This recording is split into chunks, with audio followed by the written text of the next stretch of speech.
The TTC is cracking down on fare evaders starting next month. They stopped issuing tickets during the pandemic and say it is now resulting in huge losses. But critics say the move won't help increase ridership, which is struggling to return to pre-pandemic levels, resulting in service cuts and safety concerns.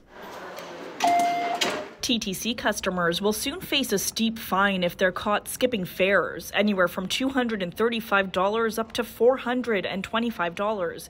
The expected revenue from ticketing, $6 million. Well, that is a small drop in the bucket compared to the massive budget shortfall. And critics say there is little evidence to show ticketing actually deters fare evaders who are costing the TTC $61 million annually. The TTC says 13% of its customers aren't paying for their rides, but that's comparable to pre-pandemic levels when tickets were being handed out. The real fund evaders are levels of government who haven't invested in the TTC. They're really going after the wrong people, and it's unfair, and it creates really serious harm for people who are unhoused and who are racialized in Toronto. What do you say to the argument that this might target marginalized communities?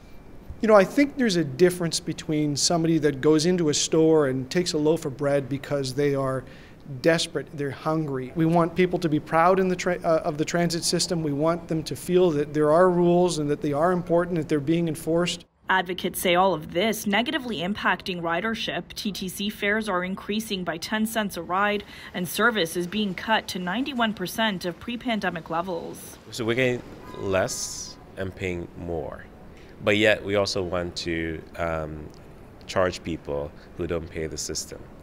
And I feel like we're using a hammer when we should actually use compassion.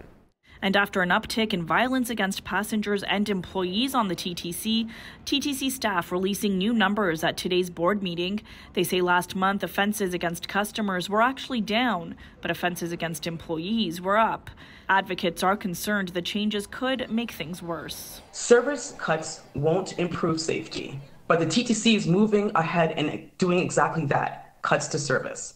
We already know what will create a safer TTC, and its investments in community supports and more frequent, reliable service. Not at all what's being proposed here. So you guys are hiking fares, you're now cracking down on fare evaders, cutting service. How does any of this help improve ridership? We've heard from a number of people that they're concerned about fare evasion. We've heard from people that they're concerned about safety.